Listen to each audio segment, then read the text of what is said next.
Muy buenas tardes, apreciados estudiantes, ¿cómo están? Hola, profe. Buenas tardes, profe. Buenas tardes. Buenas tardes, bienvenidos, bienvenidas a la clase de Historia de la Medicina. Espero que se encuentren bien, no solo bien, sino muy bien. También espero que se encuentren muy bien sus familias y las personas que les son cercanas. Bienvenidos de nuevo a nuestro curso de Historia de la Medicina, un viaje a través de las raíces, de los anclajes del arte de la medicina. Para hoy vamos a ocuparnos de la historia de la medicina relacionada con China, relacionada con los indios americanos, tanto los del norte como los del sur. Y luego pues estaremos de regreso en ese viaje de historia de la medicina en la Mesopotamia, donde encontraremos el primer código que legisla las acciones de los médicos. La semana pasada pues trabajamos un poco la medicina egipcia. Conocimos a Imhotep, el primer, llamémoslo así, gran médico egipcio, o al menos el fundador de la gran tradición médica, que al final termina siendo divinizado. Hablamos también un poco de lo que fue la medicina egipcia a través de los papiros, el papiro Evers y el papiro Smith. Tuvimos un pequeño contacto con esos textos que son clásicos pues en la historia de la medicina. Hablamos un poco de la medicina india, hablamos sobre todo de su ruta y sobre su tratado de medicina, que es el Suruta Samhita. Tuvimos un pequeño contacto también con sus escritos, con este médico que desde esta parte del hemisferio, pues de alguna manera se convierte en parte de esa gran tradición de médicos que van a conformar el ejército de la historia de la medicina. Y hoy vamos a ingresar un poco a lo que es la medicina china. Y dentro de ese ingreso, pues a la medicina china vamos a encontrarnos como desde hace unos 4.500 años más o menos, de hoy hacia atrás, pues existe una tradición que se convirtió incluso en la actualidad en una terapia alternativa, tanto que, por ejemplo, en las medicinas prepagadas aparecen como algunos accesos a ciertas terapias alternativas, y entre ellas se encuentra, por ejemplo, la acupuntura, que proviene justamente de los hallazgos de lo que fue la medicina china en sus comienzos. Entonces, bueno, adentrémonos un poco en ese viaje por la medicina china. Bueno, un detalle antes de empezar, por favor, abran la plataforma de Google Classroom, porque pues vamos a tener algún contacto con algunos textos propios de los médicos clásicos, de estos médicos que nos vamos encontrando, al menos leer algún pequeño apartado de esos textos, pues de alguna manera nos puede enriquecer un poco, debido a que pues son los textos que nos quedaron de estos ejercicios médicos del pasado. Entonces vamos a trabajar un poco acá lo que es medicina primitiva 2, y acá tenemos clásicos de medicina china. Entonces, ténganlo pues como abierto, porque vamos a darle al menos una miradita a lo que son estos tratados de medicina interna.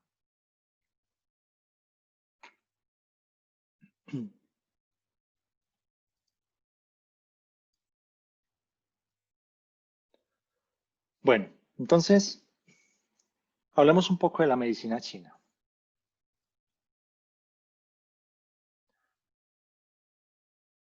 En la historia, pues la China tiene una historia milenaria, incluso una historia fascinantemente milenaria.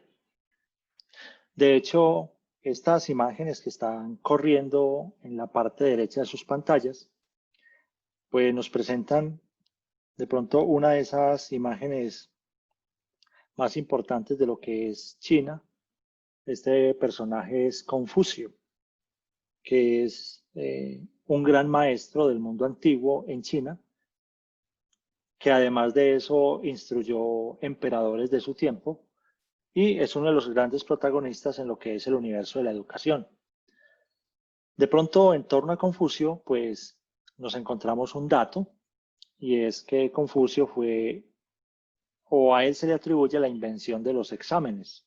Confucio tenía discípulos y regularmente, durante su proceso de enseñanza, les hacía unas especies de cuestionarios para establecer si el estudiante estaba asimilando conocimientos y estaba cambiando al menos su visión de la realidad. Entonces, Confucio no inventó la confusión, pero sí inventó los exámenes, digámoslo así, o al menos es el primero del cual se tiene noticia que realizaba este tipo de pruebas a sus estudiantes. Aunque Confucio es del siglo VI antes de Cristo. Y aquí pues vamos a hablar de unos aspectos que vienen un poco más atrás. Durante el periodo del 2900 antes de Cristo y el 2600 antes de Cristo, se sucedieron 3 emperadores en China que generaron como un gran desarrollo de la medicina en esta zona. El primer emperador fue Fu Xi en el 2900 antes de Cristo, y este emperador creó una filosofía que después va a recorrer no solo el universo religioso chino, sino que también va a estar o va a impregnar lo que va a ser las ideas sobre la salud y la enfermedad. Fu Xi es el creador de la filosofía del Yin y el Yang. Filosofía del Yin y el Yang que va a tener mucha fuerza en el confucianismo posteriormente y va a tener mucha fuerza en lo que va a ser el taoísmo. Entonces, este señor va a impulsar estas creencias o filosofías y esto se va a convertir en la base, lo vamos a ver, por ejemplo, cuando nos encontremos con este texto que se llama el Nei Chi Su Wen, que todo está compasado o relacionado con la armonía del yin y el yang. La salud se da cuando hay armonía, la enfermedad se da cuando hay, de alguna manera, un desequilibrio entre ambas fuerzas. El segundo emperador que potenció de alguna manera lo que es la aventura médica es este señor que se llama Shen Hung. En el año 2700 a.C. creó la medicina herbal y también creó la acupuntura. Digamos que este emperador tenía como cierta formación médica, digamos que lo que es la medicina herbal y la acupuntura pues ya venía como de alguna manera siendo practicada, pero con este señor se va a convertir como una especie de canon médico. Es decir, que las personas posteriores a él pues van a comenzar a estudiarlo. Entonces crea la medicina herbal, que más adelante va a terminar siendo algo que se llama la moxibustión, y va a crear o va a comenzar a desarrollar la acupuntura, que se va a comenzar a fortalecer a través de los siglos. Y luego viene un tercer emperador que se llama Huang Ti. Huang Ti era un médico y él escribió, llamémoslo así, el primer canon de medicina interna de esta parte del hemisferio. Y ese libro, pues tiene un nombre de pronto un poco particular, se llama Nei Ching Su Wen.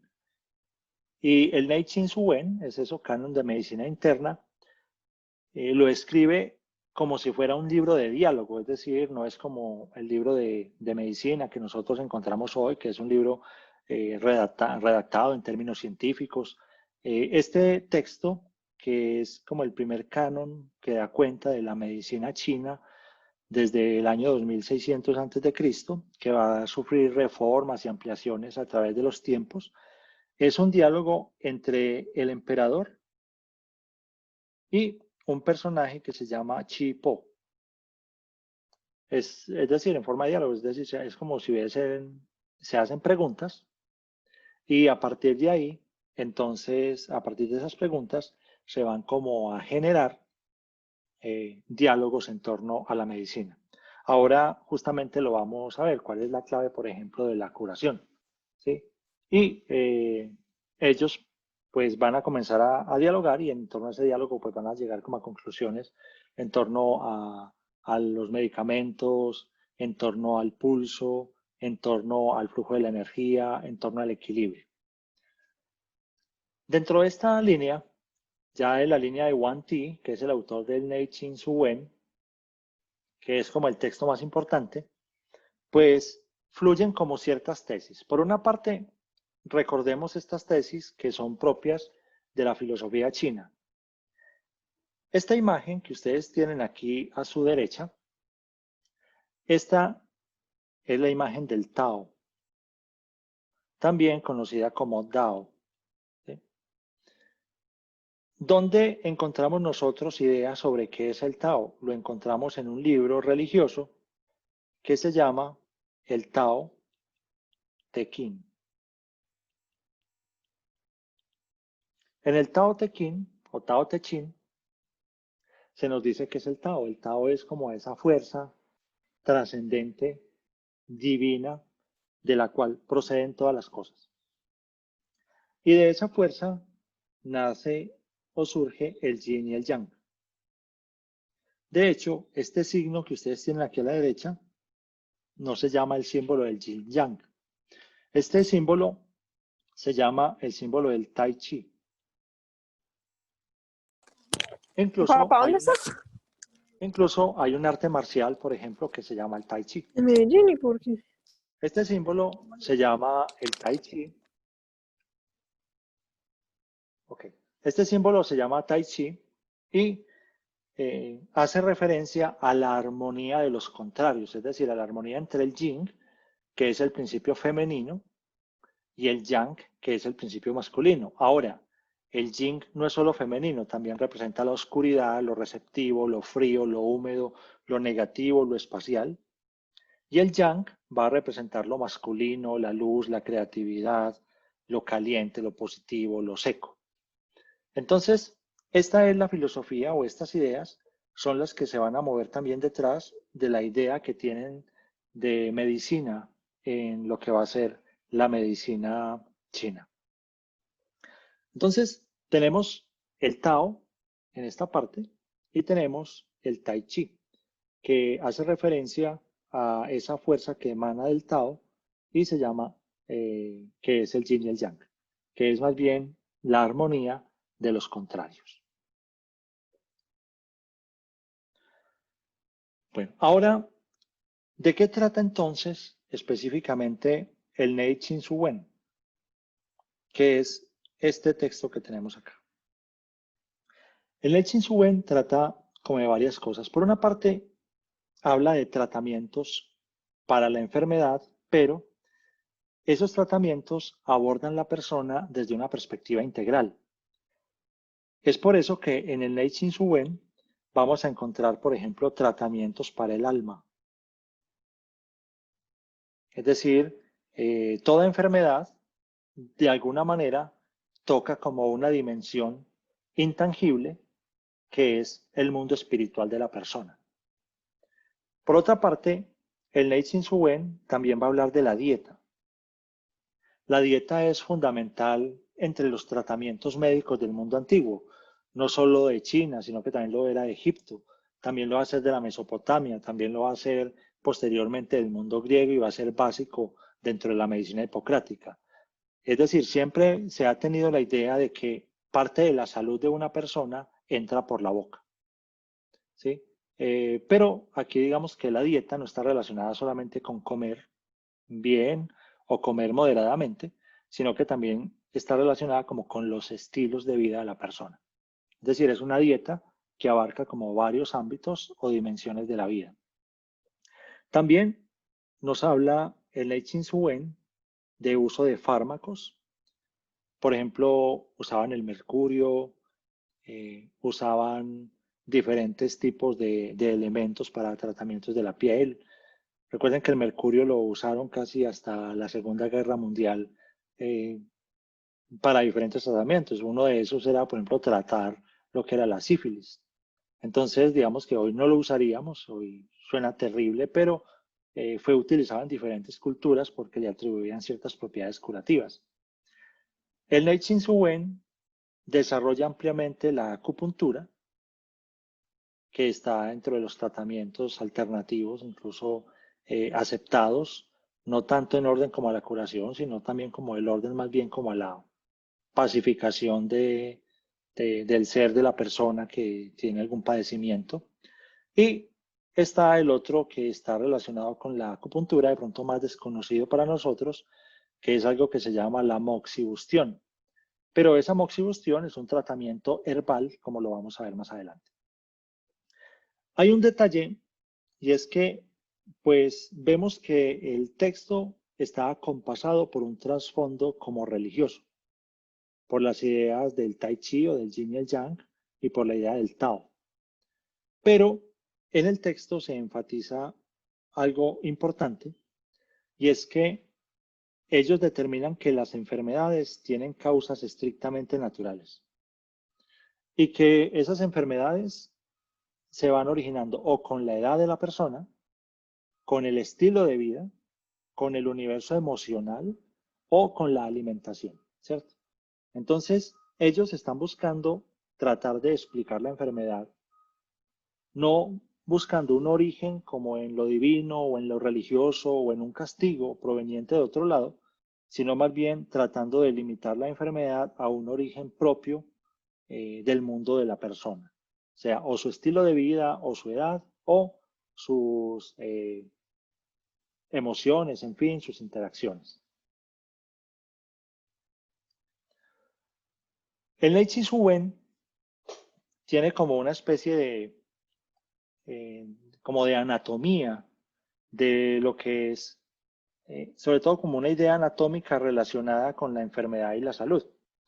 Más bien, entonces como dentro de esta idea anatómica, el Nei Chi Wen establece como tres grandes partes dentro del universo físico de la persona. Por una parte, ellos hablan de las 5 vísceras, que son el corazón, el vaso, los pulmones, los riñones, el hígado, y esas 5 vísceras están asociadas al yin. Recuerden que el yin está relacionado con el principio femenino, con lo oscuro, como con varios aspectos, cierto, más nocturnos. Y por otro lado, se tiene algo que se llaman las 5 tripas, así las llaman en el Nei Chin Su Wen, que sería la vesícula biliar, el estómago, el intestino delgado, el intestino grueso y la vejiga. Y están relacionados con el yang, que es el principio masculino, lo luminoso, en fin.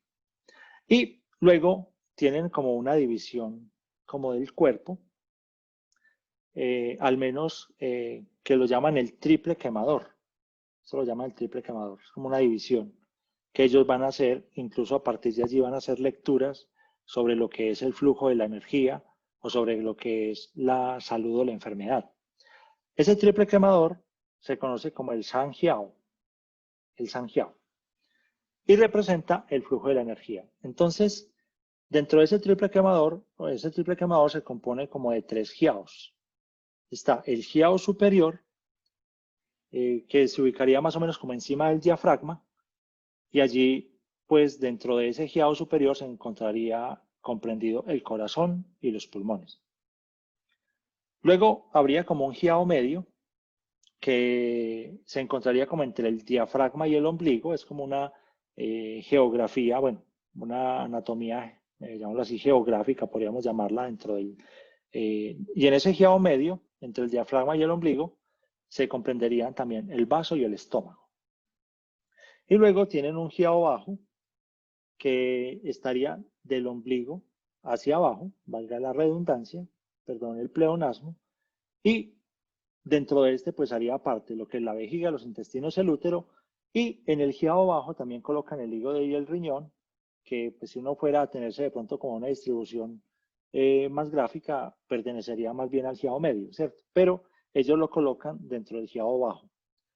Y esa es como la distribución que vamos a encontrar dentro del Nei Chin Su Wen y que nos va a ayudar como a conceptualizar, si queremos, algunos elementos en torno a lo que va a ser esa explicación que ellos van a dar de la relación salud y enfermedad.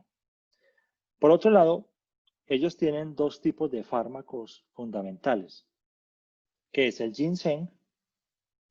En la calle uno a veces va donde venden jugos, o sea, la señora en la calle que vende jugos le dice a uno, ¿Quieres echarle ginseng? ¿Sí? Al jugo de naranja o al... ¿cierto? El ginseng, muy popular hoy, era parte de la farmacología china. Y el otro es la Artemisia vulgaris, que es fundamental para armonizar las energías del yin y el yang a través de algo que se va a llamar la moxibustión. Entonces, estos son como elementos que se encuentran o que nos pueden ayudar a entender los aspectos que se van a esconder detrás de el Neichin Suwen.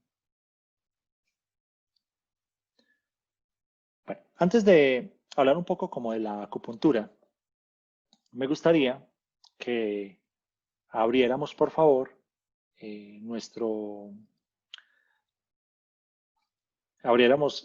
texto de Neichin Suwen y leyéramos al menos un par de párrafos para que tengamos como contacto con este libro que es bien importante de la historia de la medicina. No porque haya un aporte científico como los de hoy, pero que en su momento, pues, recogía una gran tradición que es sobre la que nosotros nos encontramos hoy. Entonces, vamos a abrirlo, por favor, y les voy a invitar a que juiciosamente leamos algunos apartes, si bien el lenguaje nos puede parecer un poco extraño. Leamos algo sobre el tratado sobre la importancia del pulso y la sutil habilidad para el examen. De hecho, aquí vamos a encontrar que para esta área de la medicina china, reconocer el pulso y los ritmos del pulso era fundamental para generar una especie de diagnóstico. Es decir, es un elemento bien importante dentro de la semiología de la medicina china. Tiene como dos apartaditos, ¿sí? Otro es el tratado sobre el preciso mecanismo de las vísceras. Entonces, los voy a invitar para que lograron abrirlo ya, lograron encontrarlo. Sí, profe. Sí, ¿Sí? profe. Entonces, me gustaría que como que dentro de este proceso leamos algunos parrafitos, unos 10 minutos más o menos, hagamos como una lectura sobre aspectos de este texto, como para tener un encuentro también con este tipo de ideas médicas que van a provenir del universo chino. Entonces, comiencen muchachos, igual yo estoy acá pendiente de ustedes, espero que todos hayan logrado acceder a él y abrirlo. Subrayen alguna idea, algo para compartir ahorita.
Ok, muchachos.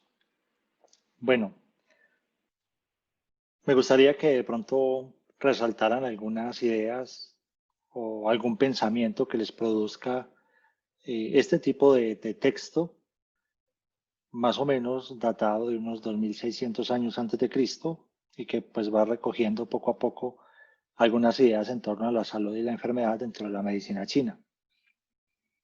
Alguien que me quiera compartir alguna idea o pensamiento o algo que le haya llamado la atención del texto. Pues a mí me pareció muy chévere como hablaban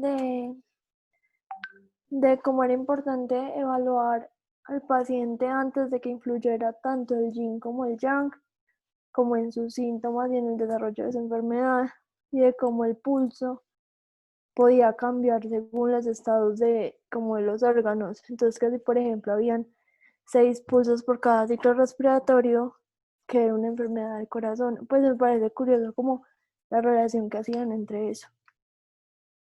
Ok, Juana, muchas gracias por tu aporte. ¿Alguien más quiere compartirnos una idea que le haya llamado la atención o un pensamiento sobre ese texto?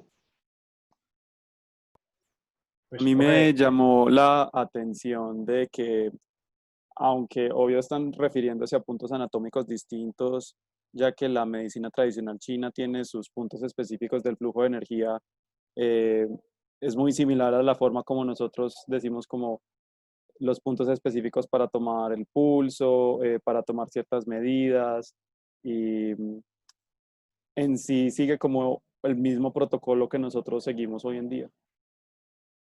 Ok, Sebastián, muchas gracias. ¿Alguien más encontró otra idea, algún pensamiento para compartir? Profe, pues a mí me parece que es muy bacano que hagan relevancia en la parte de la conciencia, porque Sí. muchas veces hoy en día no, pues los médicos no toman la conciencia suficiente para saber verdaderamente, pues evaluar verdaderamente el paciente en todas sus esferas y se enfocan más como en la parte del tratamiento específico, pero no son conscientes o esa conciencia no es como llevada al diagnóstico médico. Ok, Samuel, muchas gracias. ¿Algún pensamiento más sobre el texto de pronto que les haya llamado la atención?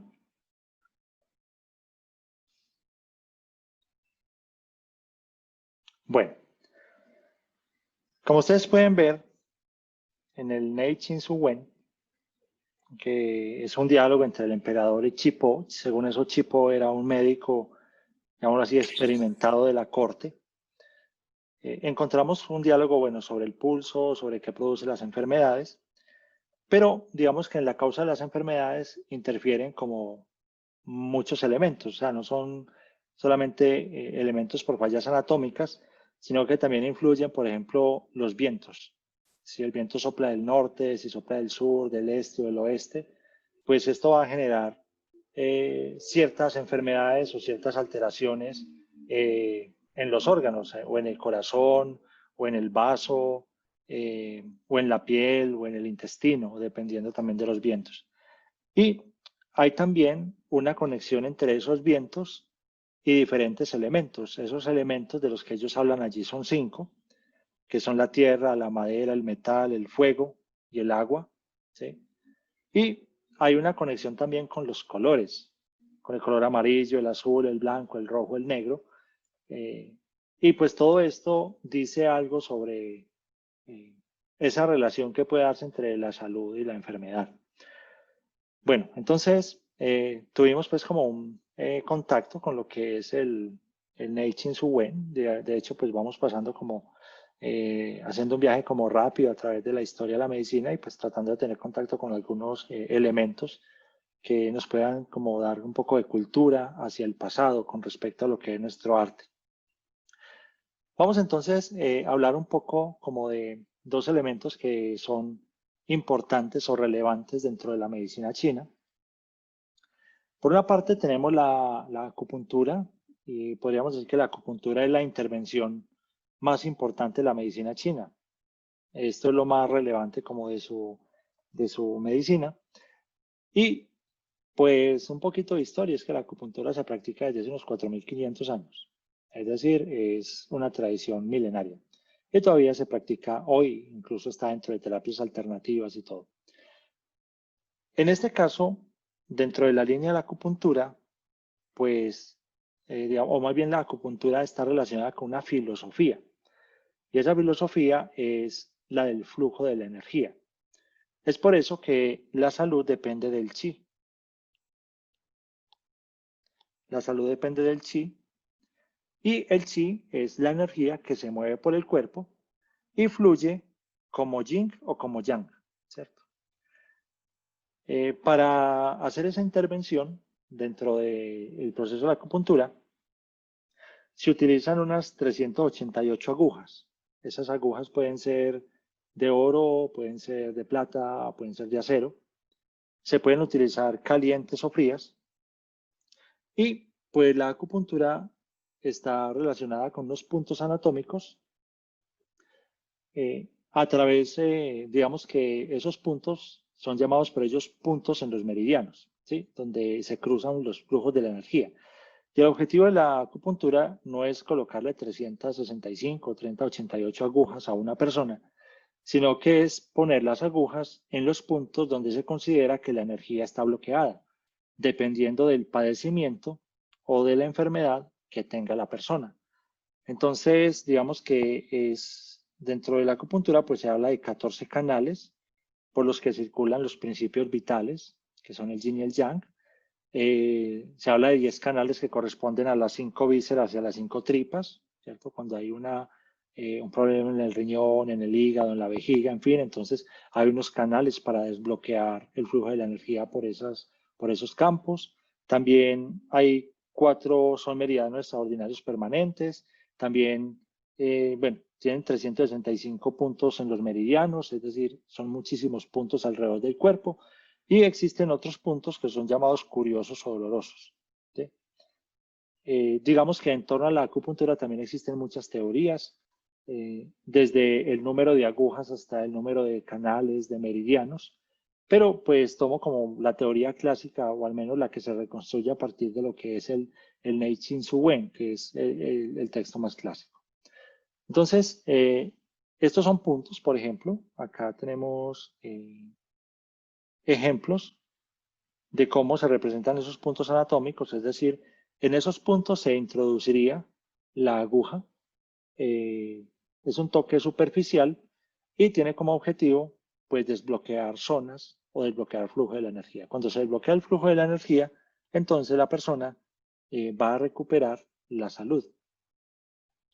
Bueno, bueno, hay otro proceso, otro procedimiento que de pronto no es tan conocido dentro de ya de la medicina general, bueno, no de la medicina, pues, sino dentro de la medicina tradicional china. Además de la acupuntura, es algo que se llama la moxibustión.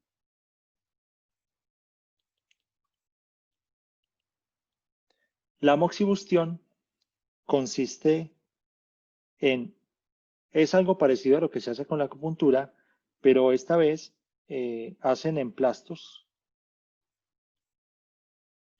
de una planta que se llama la Artemisia vulgaris.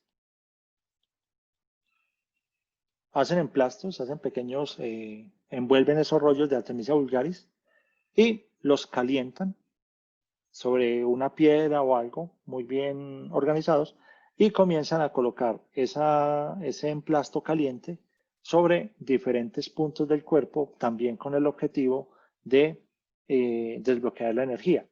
Además de que el humo de la artemisia pues ayudaría también a desbloquear lo que es el ciclo de la respiración. Porque hay algo que es bien importante dentro de la teoría del chi y es respirar. Gran parte de la salud de una persona está en la respiración. Por eso en las filosofías taoístas dicen, cuando tengas algún problema, cuando te sientas en estado de ansiedad excesivo, entonces hazte consciente de la actividad vital más elemental. Y esa actividad vital más elemental es respirar. Entonces, esos son elementos que están comprendidos dentro de la medicina china. La acupuntura y la moxibustión. Bueno, abandonamos China y vamos a acercarnos un poco a la medicina primitiva en el norte de América. Hablaremos un poco acá de los indios norteamericanos, bueno, no de todos, pero sí de unos que son los navajos. Los navajos en el norte de nuestro continente, pues no distinguían entre medicina, magia y religión, ¿cierto? Digamos que es un hecho muy propio del universo de la medicina primitiva. Mantener conectados esos tres ámbitos, medicina, magia y religión, estaban conectados. Si no me cura la medicina, me cura la magia. Si no me cura la magia, me cura la religión. Pero igual eran como las tres maneras de abordar el universo de un enfermo. Entonces, entre los navajos también sucede igual. Ellos no distinguen entre medicina, magia y religión. Y por lo tanto, tampoco van a diferenciar entre enfermedades corporales o físicas y enfermedades mentales. Los navajos se extendieron desde el norte de Canadá hasta el sureste de los Estados Unidos, es decir, era un pueblo bastante grande, pues un solo pueblo llamado Navajos, pues con múltiples asentamientos en el norte de Estados Unidos, e incluso pues son descendientes de personas que pasaron el estrecho de Bering hace unos 10.000 años, aunque bueno, todos los americanos somos descendientes de los que pasaron por el estrecho de Bering, no solo hace 10.000 años, sino desde hace unos 30.000 años. Y estas personas que pasaron llegaron hasta el sur del continente. Entonces, digamos que en la actualidad todavía quedan algunos navajos entre Nuevo México, Arizona y Utah, allí todavía quedan algunos, pero en general muchos de ellos perecieron por la conquista británica de los territorios del norte de América. Muchos perecieron en estas guerras de conquista que fueron bastante atroces. Hablemos un poco de la concepción que ellos tienen de la enfermedad y sobre todo de cómo el chamán, en este caso el chamán, es el encargado de buscar el camino para devolverle la salud a la persona. Entre los navajos, digamos que existe podríamos llamarlo un tratamiento, pero es un tratamiento que combina magia y combina religión y también combina algo de farmacología, es decir, algo de medicina. Ese tratamiento se engloba en algo que se llama el canto de la montaña. El canto de la montaña. Ese canto de la montaña es un ritual, acá me equivoqué en la digitación, es un ritual. Y ese ritual para curar a una persona dura 9 días. Es decir, si usted es un médico navajo, bueno, un chamán navajo, cuando te invitaban a una casa o te invitaban a visitar a un enfermo, pues usted era consciente de que el tratamiento que se le iba a realizar duraba 9 días y en ese tratamiento tenía que participar toda la familia e incluso una pequeña parte de la tribu. Por lo tanto, digamos que era un asunto donde se acompañaba al enfermo con la familia, pero también se acompañaba al enfermo en su padecimiento y se buscaba como la curación. Ahora, esos 9 días que duraba el tratamiento, pues estaban como distribuidos en varias acciones. Los primeros 4 días, los familiares madrugan con el enfermo, se sientan como alrededor, hacen un fuego y se sientan alrededor del fuego y consumen bebidas. Esas bebidas, aquí debería haber especificado bebidas aromáticas. Consumen diferentes tipos de bebidas aromáticas, incluso podrían consumir algún tipo de bebida con cierto grado de alcohol, ¿cierto? Consumen bebidas aromáticas. Eso lo hacen los primeros 4 días en las horas de la mañana, muy en la madrugada. Alrededor de un gran fuego, consumen bebidas aromáticas con el enfermo. Luego, entre el 5.º día, el 6.º y el 7.º día, se hace como la segunda etapa del rito o del ritual que tiene como objetivo alcanzar la curación del enfermo. Y lo que ellos hacen aquí es que, enseguida les voy a mostrar como una imagen de la escena o de la intervención del médico, o en este caso pues médico chamán más bien, porque hay una mezcla entre magia, religión y medicina. dibujan sobre el piso las figuras de 4 dioses y lo hacen con pigmentos. Normalmente lo hacen sobre un piso de arena, ¿sí? Y ese dibujo consta de 4 dioses. Hacen como ese dibujo, eso lo hacen en compañía de toda la comunidad y en compañía del enfermo. Y el 8º día, el paciente se va a sentar sobre esos dibujos. Y ese día el curandero comienza a actuar. Hace algunas oraciones y de nuevo pues le da algunos menjurjes o le da algunas preparaciones con plantas aromáticas o con hierbas que ellos consideran medicinales. Y después de ese proceso, el paciente debería quedar curado y como motivo de gratitud, el 9º día se hace una gran fiesta. Se hace una gran fiesta donde la familia invita a toda la comunidad. Entonces, ese es el proceso que realizaba un médico navajo ante cualquier tipo de padecimiento. Un poco particular, ¿cierto? Vamos a mirar como una imagen de esa escena médica dentro del universo de los navajos. Fíjense que en el piso de arena ellos pintaron unos dioses. Esas figuras que hay allí pintadas son como unos tipos de dioses. Me imagino que son los dioses protectores de la tribu.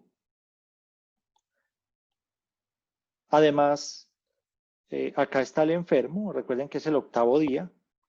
Ya pasaron los días donde se sentaban al lado del fuego consumiendo bebidas aromáticas. Ya pasaron los días donde se hicieron los dibujos. Ya aquí en el 8º día el paciente se sienta sobre uno de esos dibujos. Aquí tenemos a la paciente. Y tenemos acá el médico, en este caso, tenemos acá el médico navajo, que es médico, chamán, en fin.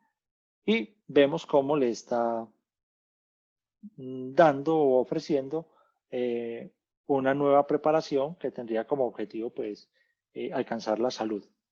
Aquí alrededor se encuentra la familia del paciente y de pronto algunos invitados que están acompañando no solamente el ritual, sino que están acompañando como el enfermo en su proceso. Ojalá pues termine con la curación.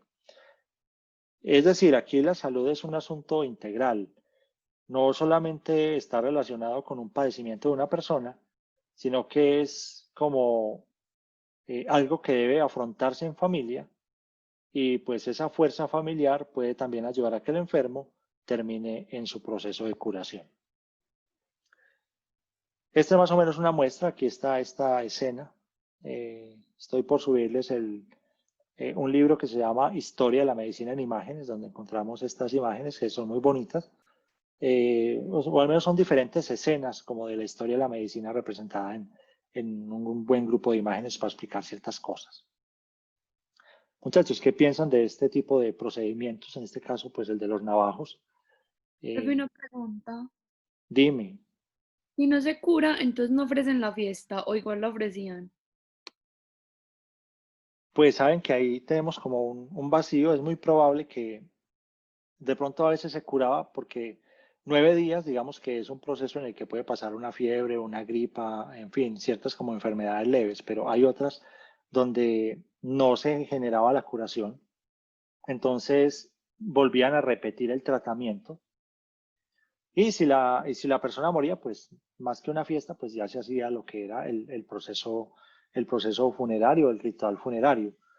Pero digamos que el objetivo del tratamiento completo es que la persona se curara. Y si no se curaba, entonces había que volver a repetir el tratamiento porque probablemente o los dioses no estaban contentos o no se había hecho bien el proceso. Entonces, digamos que era un proceso que podía ser mucho más largo de los 9 días. ¿Sí?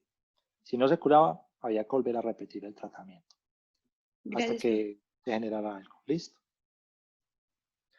Bueno, entonces ahí tenemos a los navajos, un poco la visita como a estas formas de tratamiento, llamémoslo así, que también son parte de la historia de la medicina. Vámonos hacia el antiguo Perú. Ahí tenemos una hermosa vista de Machu Picchu. Pero no vamos a hablar de los incas.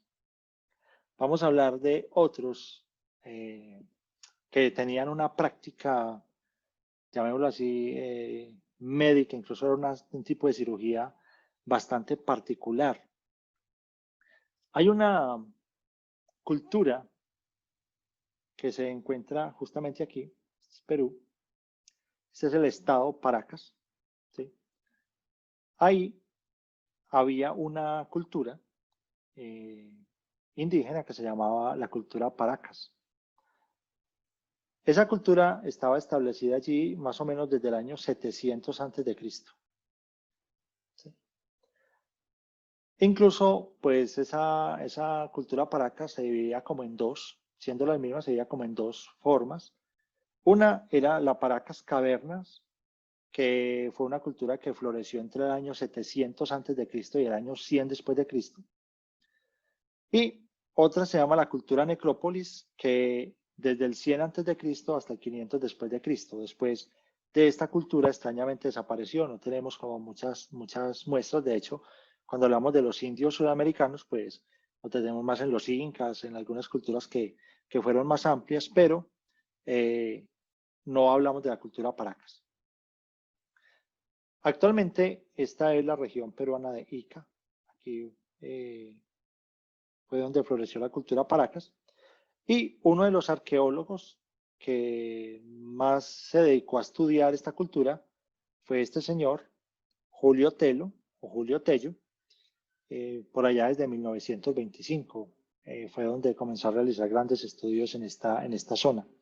Y a partir de esos estudios, pues encontramos como varios elementos en torno a lo que son las prácticas médicas dentro de la cultura Paracas.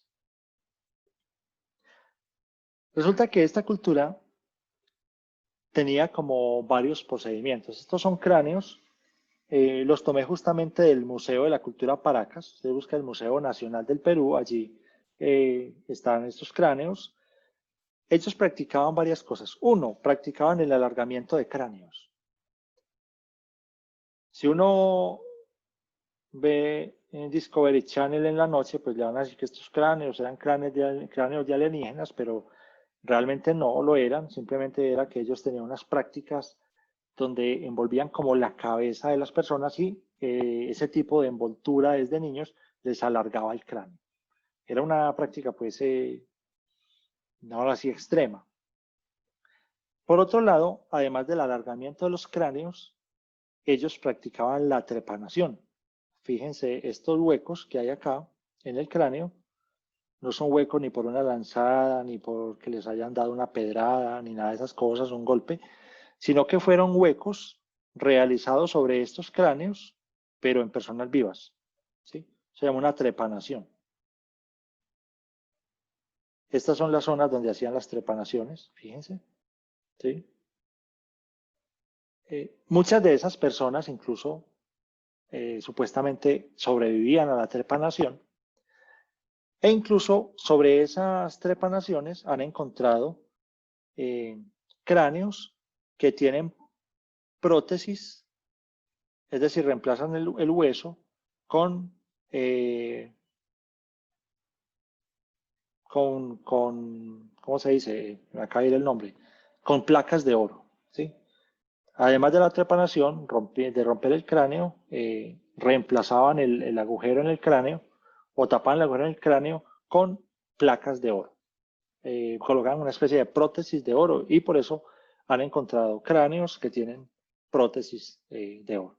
Entonces, estas son las prácticas que encontramos allí en la cultura Paracas. Ahora,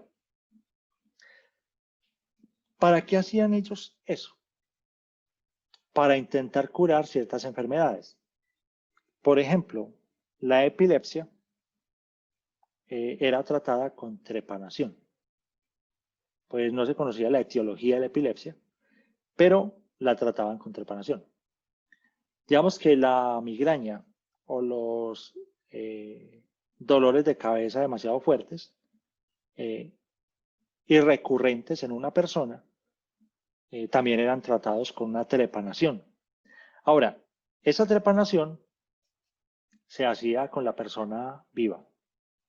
Y por eso ellos desarrollaron una técnica para hacer esa trepanación lo más rápido posible, de manera que el dolor, pues, no fuera tan insoportable, ¿cierto? Igual sería un dolor insoportable.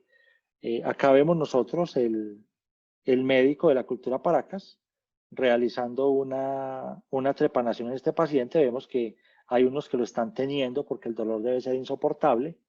De pronto, para matizar un poco el tema del dolor, pues utilizaban la farmacopea, de pronto inhalar o masticar alguna planta que generara alguna especie de insomnio para mitigar un poco el asunto.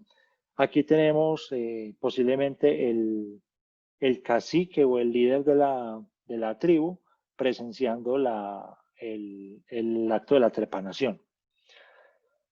La tesis que se esconde detrás de esta práctica es que al romper el hueso del cráneo y extraer esa parte del hueso del cráneo, por ahí salía un viento que era el que causaba el dolor o la enfermedad.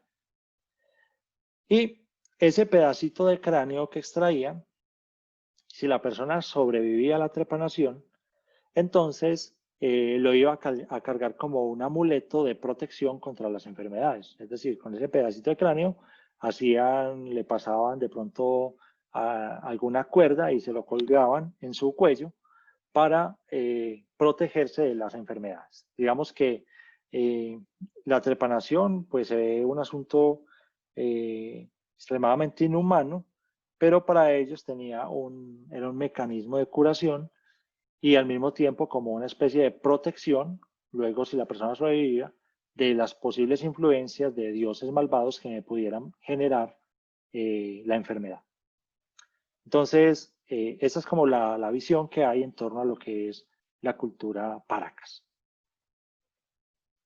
Un poco extremo, ¿cierto, muchachos? ¿No creen?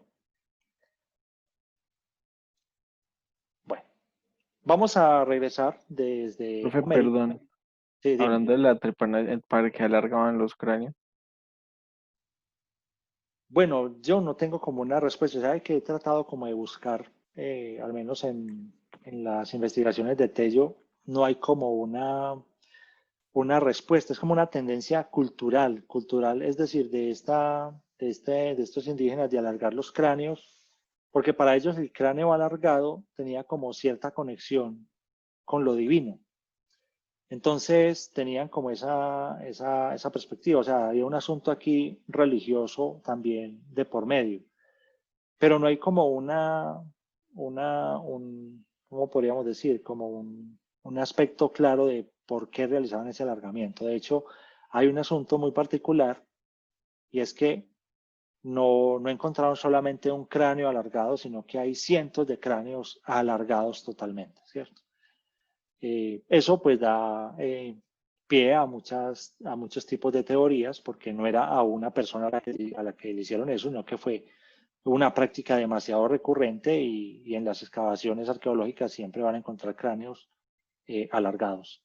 No es uno, sino muchísimos cráneos alargados. Digamos que hay todavía bastante tela para cortar por parte, digamos así, para los arqueólogos. Pero estaba también relacionado como entre sus prácticas médicas, ¿cierto?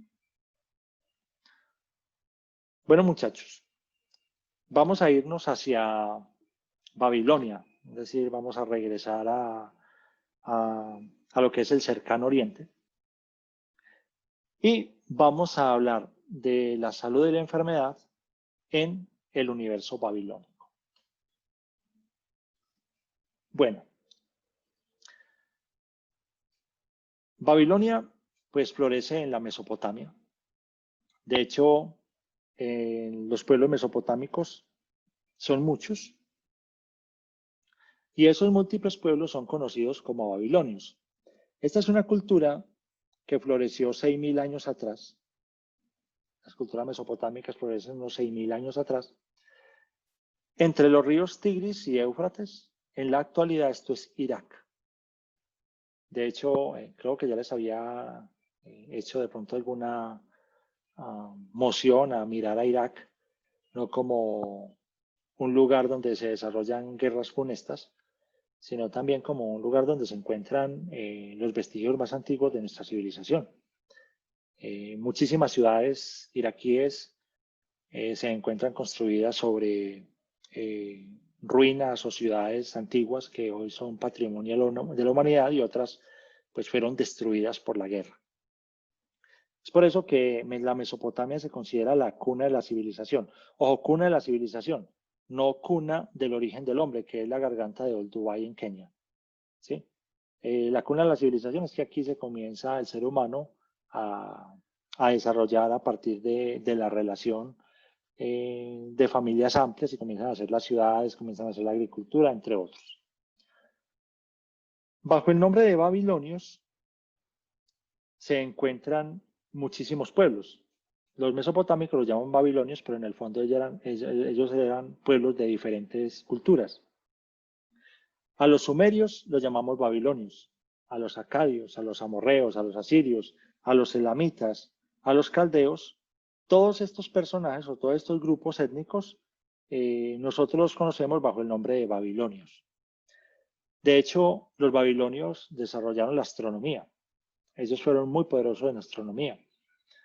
Desarrollaron aspectos de la medicina, desarrollaron aspectos de la geometría, desarrollaron muchos elementos de los que hoy nosotros pues hemos recibido su influencia. Incluso hay una evidencia de que ellos tenían médicos incluso 3000 años antes de Cristo. Estaríamos hablando de una tradición médica más o menos parecida o en relación con Egipto. Egipto está, digámoslo así, pues aunque Egipto está en África, pero digamos que tienen como una conexión. Los médicos egipcios también datan más o menos del año 3000 antes de Cristo y los médicos babilonios igual. Cuando surge la escritura, pues la medicina ya existía. La escritura va a nacer justamente dentro de los pueblos babilonios, específicamente los fenicios, que eran navegantes, van a desarrollar una forma de escritura que después va a llegar a formar parte de lo que va a ser la escritura del griego y posteriormente lo que va a ser nuestro abecedario. Entonces, cuando surge la escritura, pues esta medicina ya existía, ya era un elemento de tradición dentro de los babilonios. La medicina babilónica es una medicina que está construida bajo tres grandes aspectos. De hecho, aquí nos encontramos una palabra nueva, sobre todo esta. La medicina teúrgica, ¿sí? Es el primer aspecto de la medicina mesopotámica, el segundo aspecto es astrológico y el tercer aspecto es el aritmético. Es decir, había una conexión entre la matemática y el diagnóstico sobre la salud o la enfermedad. Entonces, vamos a ver cada uno de estos aspectos. ¿Qué es eso de la medicina teúrgica?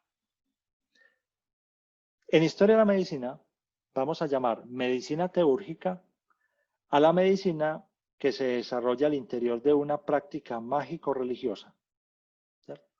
Por ejemplo, la medicina, digamos que hoy todavía hay una cierta idea teúrgica en torno a la enfermedad, por ejemplo, lo que está relacionado con el campo de las creencias, digamos que es un aspecto, una huella teúrgica. La medicina teúrgica es justamente esa que une la práctica mágica y la práctica religiosa.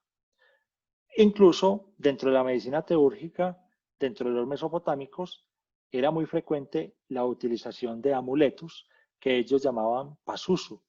Usaban amuletos y esos amuletos tenían como objetivo protegernos de los males y de las enfermedades. Ahora, esas enfermedades dentro del universo mesopotámico no tenían un origen natural. Esas enfermedades tenían un origen en los dioses. Por eso los mesopotámicos tenían dioses sanadores. De hecho, Shamash es el dios más importante de los mesopotámicos. Es el dios del sol. Fíjense que hay una conexión entre las diferentes culturas en torno a la percepción de la divinidad y en la asociación de la divinidad buena y superior con el sol.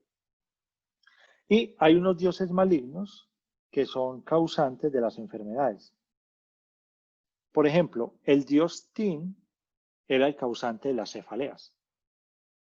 Si usted tenía un dolor de cabeza, entonces a usted lo estaba influenciando el dios Tin.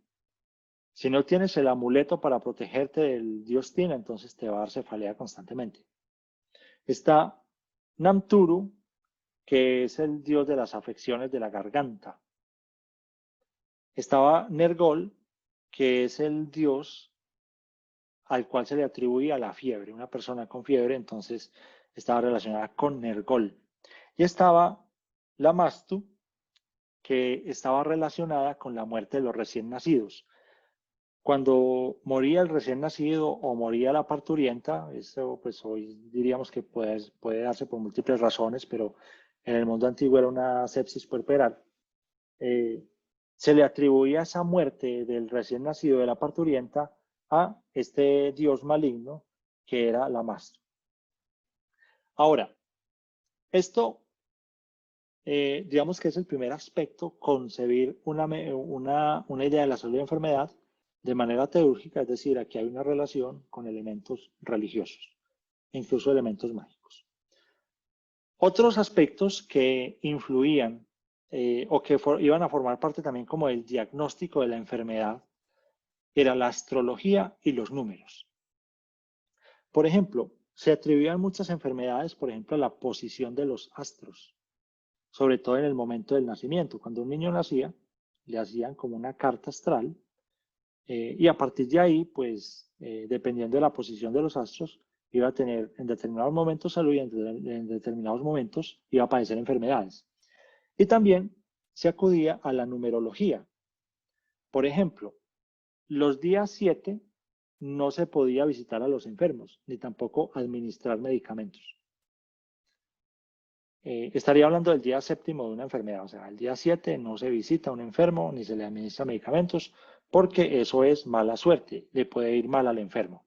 Entonces ese día no se podía atender a nadie. Y tenían distintos tipos de médicos. El mundo mesopotámico tenía como 4 especialidades médicas, digámoslo así. Tenía los médicos que se conocían con el nombre de Barú. Estos médicos formaban como la cúpula o la categoría más alta y ellos eran los que diagnosticaban la enfermedad y hacían también un pronóstico de la enfermedad. Es decir, no solamente decían qué puede tener la persona, sino que establecían como una especie de aparato prospectivo de lo que puede suceder en el desenlace de la enfermedad. Había un segundo tipo de médicos que eran los ashipu. Estos eran los exorcistas, fíjense el elemento teúrgico allí. Eran exorcistas, es decir, tenían como objetivo expulsar esos dioses malos o los demonios que causaban la enfermedad. Tenían los asu. Los asu eran un tipo de médicos o un grupo de médicos que prescribían remedios. Incluso estos médicos hacían cirugías, además cuidaban los enfermos, tenían una tarea, llamémoslo así, horrible desde la mental, desde los ojos nuestros hoy, que era castrar esclavos. ¿Para qué castraban esclavos? Recuerden que en el mundo antiguo existían los eunucos. Los eunucos eran unos hombres que eran castrados desde niños y su tarea era servir, o más bien ser sirvientes, en los harenes o grupos de esposas de los reyes. Además, durante mucho tiempo, desde el mundo antiguo, incluso hasta muy avanzada la edad moderna, se pensaba que un hombre que era castrado podía desarrollar una voz bastante diáfana para cantar. Entonces esos eunucos también formaban parte de las corales que amenizaban el universo de los reyes y las cortes reales. Entonces ahí tenemos los asu que tenían esa tarea, administrar remedios, hacer ciertas cirugías, cuidar enfermos, castrar esclavos. Sí, los esclavos que estaban al servicio de las reinas, los hombres que servían a las reinas, todos eran castrados. Y tenemos otro grupo de médicos que se llamaban auxiliares, que eran los galulu. Estos eran los barberos. Los barberos Incluso vamos a ver en la Edad Media cómo los barberos van a estar detrás del pasado de los cirujanos actuales. Y también existían unas mujeres que eran las Mushenitu. Estas mujeres eran enfermeras, ayudaban a la atención, al cuidado de los enfermos. Incluso había casas donde había enfermeras que cuidaban por determinado tiempo a los enfermos y les ayudaban a realizar bien los tratamientos que los médicos les prescribían. Bueno, ahora el acto médico. ¿En qué consistía el acto médico en medio del universo mesopotámico? Fíjense que ya nos vamos encontrando con elementos como más técnicos, ¿cierto? Lo primero que hacía el médico era una anamnesis. Pero ese anamnesis estaba relacionado, anamnesis significa recordar, ¿cierto? Anamnesis es recordar un hecho pasado o una situación. Esa anamnesis tenía como objetivo, más que determinar una enfermedad, era determinar cuál fue el pecado que causó la enfermedad. ¿Cuál fue el pecado que causó la enfermedad? Para determinar cuál fue el pecado que causó la enfermedad, entonces, además de la historia que contaba el paciente o del examen de conciencia que realizaba el paciente, los médicos recurrían para realizar el diagnóstico o para afianzar como su diagnóstico, recurrían a la pronosticación a través de la adivinación, ¿cierto? Entonces, hacían, por ejemplo, fuegos o fogatas y a partir de ahí, dependiendo de hacia dónde se dirigía el fuego o de la estructura del fuego, pues ellos trataban de establecer como una especie de diagnóstico. Eso se llama empiromancia. Empiromancia es adivinar a través del fuego. O también vaciaban como unos bolsas de polvo en determinados lugares y dependiendo como la distribución del polvo al caer, entonces realizaban adivinación. Eso se llamaba lecanimancia, adivinación a través del polvo. Le preguntaban al paciente los sueños, qué había soñado últimamente, qué había sucedido. Fíjense que en el Nei Chi Su Wen hay una parte que está relacionada con los sueños. No sé si alcanzaron a pasar por ahí, donde dice que cuando la persona sueña con ciertas cosas es porque tiene una prevalencia del yin. Si sueña con ciertas cosas es porque tiene una prevalencia del yang. Por lo tanto, eso lo predispone para padecer ciertas cosas. La oniromancia ha estado pues unida a este universo. Luego, también tienen la economancia, que es adivinar con aceite mezclado con agua. Tomaban agua y le echaban aceite y dependiendo de lo que se formara, pues hacían como un acto adivinatorio. Y por otro lado, si el paciente que estaban atendiendo era más o menos rico o tenía más o menos ciertas posibilidades, digamos que esta sería como la póliza médica de esa época, pues entonces recurrían como a lo más certero, que era la hepatoscopia.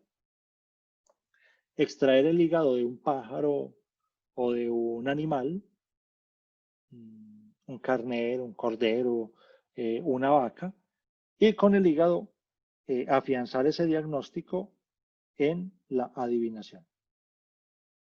De hecho, la adivinación con el hígado la practicaban los reyes cuando iban a la guerra, entonces llamaban al chamán para que matara un animal, extrajera el hígado y a partir de allí realizara una especie de pronóstico.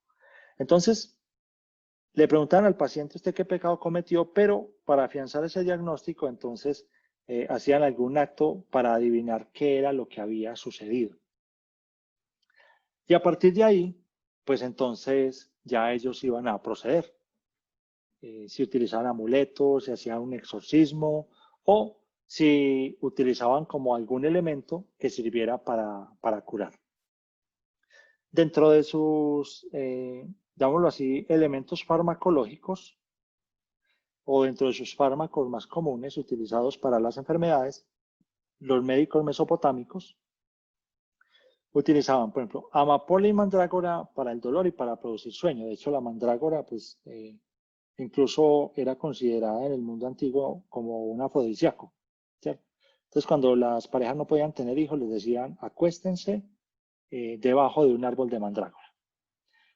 Por otra parte, utilizaban la mostaza para las irritaciones, el azufre lo utilizaban para la sarna, el cannabis lo utilizaban para la neuralgia y para la melancolía. Una palabra un poco extraña, que la melancolía es fundamental en la medicina hipocrática, lo vamos a ver posteriormente, porque está relacionado con lo que se llama la bilis negra. Y a partir de ahí, pues en la medicina hipocrática, la melancolía va a estar ligada a un estado del ánimo, ¿sí? Porque Hipócrates no solamente hace medicina, sino que sus tesis sobre el sanguíneo, el melancólico, el flemático, van a formar parte también de los temperamentos. Entonces, tenían otra, la belladona, que era para espasmos, para la dismenorrea, para el asma. Tenían el ociamus, que es un alcaloide, y tenían el Hellebore o Ellebore, era una especie de antiinflamatorio, ¿cierto? Todo esto pues son elementos según las plantas medicinales. Eran como los objetos o los aspectos recurrentes en la medicación que realizaban los médicos a los diferentes pacientes. Recuerden que los que prescribían medicamentos no eran todos los tipos de médicos. Los que prescribían los medicamentos era solo un tipo de médicos, ¿cierto? Y esos medicamentos que ellos prescribían, pues como cualquier medicamento, pues está encaminado a la curación. Los que prescribían medicamentos eran los médicos ASO. Y era muy probable que otro médico hiciese el diagnóstico. Ahora, saben que en la historia de la medicina, digamos que el mundo mesopotámico tiene unos aspectos bastante interesantes. Por ejemplo, esta imagen que nosotros vemos aquí,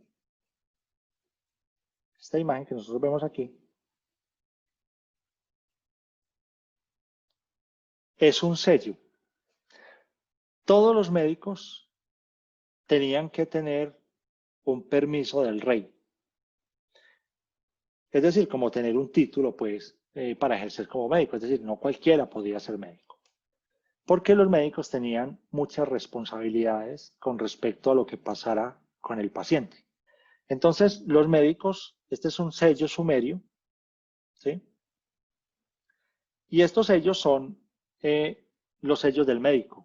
Los médicos usaban fíjense que acá está como es una tabla repujada donde se hizo posiblemente este sello, y el médico colocaba ese sello sobre una tablilla en la casa donde donde llegaba otro médico, se daba cuenta que ese sello representaba el médico que lo trató o el médico anterior, ¿sí? Y de alguna manera pues nace como, aquí estaríamos hablando como el origen de la historia clínica. Ellos llevaban un historial de las enfermedades y de los pacientes que trataban, y a cada paciente, pues como rúbrica por su tratamiento, le imprimían, ellos utilizaban la arcilla, en arcilla le imprimían su sello y esa era la firma del médico.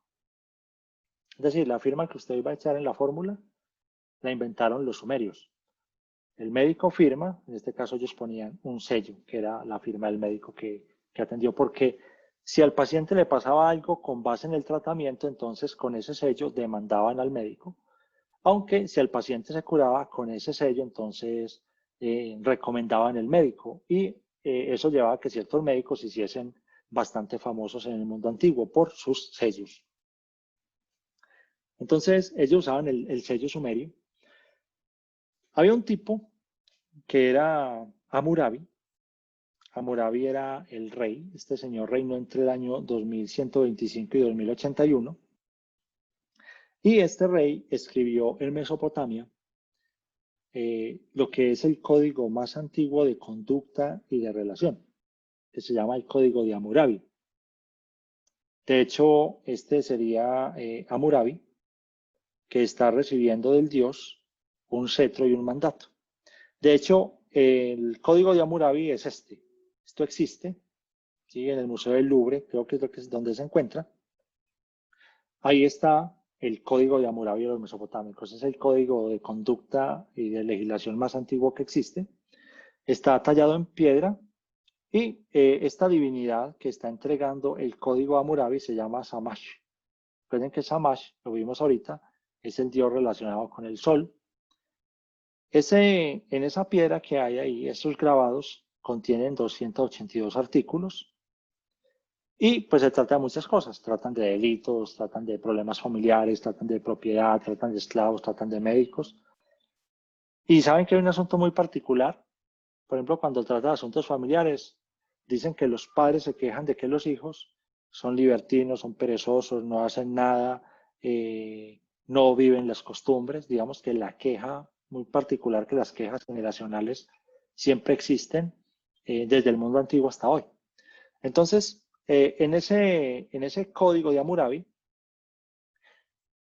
en las reglas 215 a la 223, encontramos nosotros las prescripciones más antiguas que existen sobre, o más bien la legislación más antigua que existe sobre el acto médico.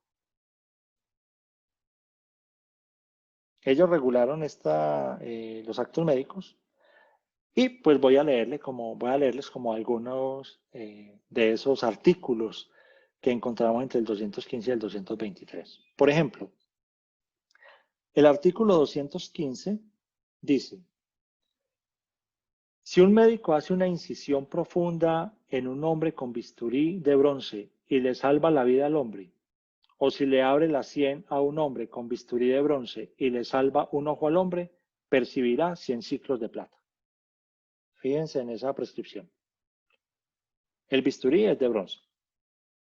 Si le hace una incisión en alguna parte y salva la vida del hombre, entonces va a ganar 10 ciclos de plata. Si esa persona que el médico salvó es el hijo de un individuo común, entonces va a cobrar solamente 5 ciclos de plata, ¿cierto? Si esa persona que el médico salvó es hijo de un esclavo, va a percibir solo 2 ciclos de plata. Es decir, le van a pagar menos. ¿Sí? Viene la número 218, dice: si un médico hace una incisión profunda en un hombre con bisturí de bronce y le provoca la muerte, o si le abre la sien a un hombre con bisturí de bronce y deja tuerto al hombre, entonces fíjense en la prescripción, que le corten su mano al médico cirujano. En la 219 dice: si un médico hace incisión profunda al esclavo de un individuo común y le provoca la muerte, entonces debe pagar el esclavo con otro esclavo, ir y comprar un esclavo y traérselo porque le provocó la muerte. Digamos que era un mundo duro para ejercer la medicina. Muchas responsabilidades cargaban sobre el médico. Profe, Dime. los médicos se podían negar a atender al paciente, por ejemplo, si no querían atender a un esclavo porque lo mataba, pues porque lo podía matar y le tocaba comprar otro, podía decir que no. Los médicos podían negarse a atender pacientes, pero el Código de Hammurabi establece incluso que esa negación puede tener una consecuencia, pero como había tantos médicos en la Mesopotamia, perfectamente podían negarse. Incluso podían establecer, si la enfermedad era incurable, ellos podían decir, no lo trato. ¿Cierto? Si la enfermedad era curable, ya ellos tenían como ciertas ideas, lo trataban. ¿Cierto? Si la enfermedad era desconocida, podrían elegir y dejarlo por escrito. Por eso ellos tenían su sello. Es una enfermedad desconocida, la voy a tratar, o es una enfermedad desconocida, no la voy a asumir. Entonces, digamos que había cierta libertad entre asumir o no un tratamiento. Profe, Sí, dime, Samuel. y si la enfermedad era desconocida y decidía tratarlo, pero lo mataba, Habían consecuencias. Sí, había consecuencias, las que están ahí. Esas son las consecuencias que están en el Código de Hammurabi. A no ser de que la familia o el dueño del esclavo o los que estaban alrededor de la persona que moría no interpusieran ninguna acción legal. Pero digamos que no todo el que moría por un tratamiento médico llevaban a que demandaran el médico, ¿sí? Pero había quien lo hacía y lo hacían porque el Código de Hammurabi prescribía que se podía generar alguna demanda. Por eso hoy, por ejemplo, existen muchas legislaciones para proteger los actos médicos, porque pues la muerte o el desenlace problemático de una enfermedad pues siempre puede darse. Pero digamos que el mundo antiguo, aquí pues desde ya se empezó como a regular esto y la legislación era bastante estricta. Entonces no todas las familias demandaban, pero si alguien quería demandar, pues podía hacerlo. Ah, bueno, y hay un asunto, es que el médico tenía derecho a defenderse ante el tribunal, o sea, así haya muerto el paciente, el médico tenía que explicar el tratamiento, digamos que llevar testigos y de alguna manera, pues, el juez determinaba si le hacían o no el castigo, ¿cierto? A pesar de que existiera la prescripción. De hecho, ahorita vamos a ver una escena donde el médico está ante un juez defendiendo su labor frente a un paciente que con seguridad lo está acusando. Bueno, vamos como redondeando este paso hoy por esta medicina primitiva, recorriendo el código de Hammurabi, que es el primer código que legisla los actos médicos en el mundo antiguo. El 220 dice, si le abre la sien con bisturí de bronce y lo deja tuerto, pagará en plata la mitad de su valor. ¿Sí? El 221 dice, si un médico compone un hueso roto a un hombre o le cura un tendón enfermo, el paciente pagará al médico 5 ciclos de plata. Si el paciente es el hijo de un individuo común, pagará 3 ciclos de plata. Si es el esclavo de un hombre, pagará 2 ciclos de plata. Fíjense que más o menos hay como una legislación en los precios. Estos son todos los códigos que están relacionados en el Código de Hammurabi con los actos médicos, es lo que está prescrito allí. Y acá, pues, digamos que esta es una imagen. Aquí tenemos el rey, ¿cierto?, que actúa como juez. Aquí tenemos el escriba. El escriba es muy propio de las culturas mesopotámicas. Ellos escribían los casos en los juicios, así como los médicos también tenían que escribir y llevar una historia del paciente. Ahí tenemos el escriba que está más o menos retratando lo que se hace hoy. Hay un escribiente en un juzgado, siempre hay alguien que está escribiendo el caso, lo que dicen los unos, los otros, tratando de retratar con palabras lo que sucede. Aquí está el enfermo, que posiblemente salió perjudicado en algún tratamiento o de pronto el tratamiento no funcionó como él esperaba. Y aquí tenemos el médico defendiéndose, defendiendo su quehacer y pues podía salir bien librado. El médico, si hizo los procedimientos, si tenía por escrito, si había puesto su sello, podía salir bien librado y ganar el pleito. Entonces, digamos que esta era una escena común en la Mesopotamia, donde los médicos pues tenían que responder por sus acciones en el caso de que el asunto no se resolviera de la manera adecuada. Bueno, muchachos, hasta aquí un recorrido hoy por un poco de historia de la medicina. Ya nos estamos acercando a las bases de lo que es la medicina actual. La próxima clase hablaremos del mundo griego.